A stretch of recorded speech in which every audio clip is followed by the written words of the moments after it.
I'm Charlie Sykes from the Bulwark. In the latest episode of You Are Not the Crazy Ones, let's talk about what's going on in Congress. Look, I understand that being speaker must seem cool to a lot of people. You get the big office, you get the nice porch, you get a great view. People call you Mr. Speaker. You get the gavel. You get the portrait that Kevin McCarthy wanted so badly. And for a few months, it's kind of cool until they throw you in the ash can, along with Denny Hastert and John Boehner,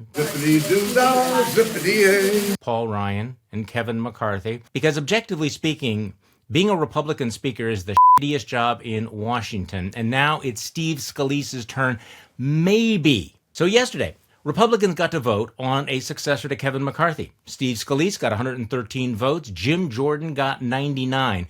Actually, he got fewer votes than that. If you don't count the Republicans who are non-voting members of the House, Steve Scalise only got 110 votes. That means he didn't even get a majority and now has to find a way to flip 107 Republican votes, because here's the magic number.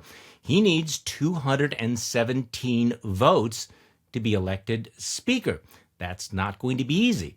Because you remember the crazed slavering jackal caucus, that's Ben Wittes' phrase, the guys that took down Kevin McCarthy? Well, there's a new group of folks out there who are never Scalise. People like this. Would you vote for Steve Scalise?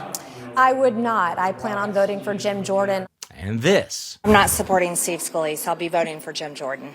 And of course, this guy, George Santos, who just recently got re-indicted, but apparently is not going to vote for Steve Scalise because Steve Scalise will not protect his corrupt rear end.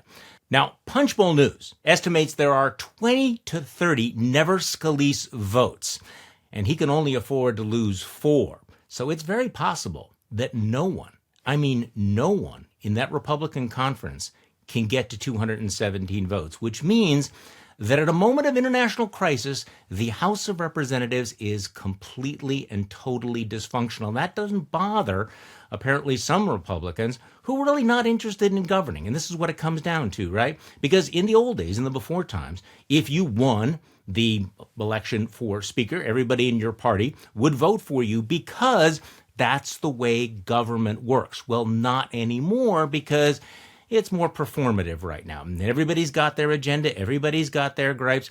And it's a deeply unserious party. Do you know how deeply unserious Republicans are? Here's one tell.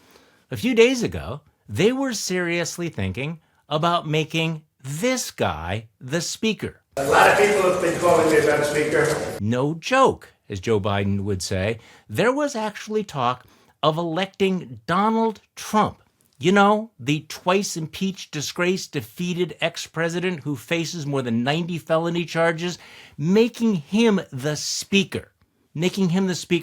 Here's another indication of how unserious they are. The fact that this guy was allowed even close to the Speaker's position.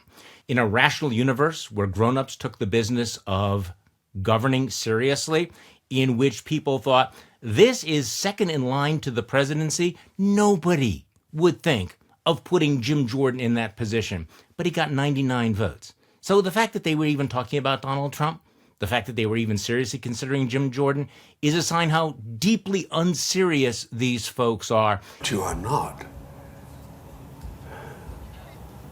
serious people.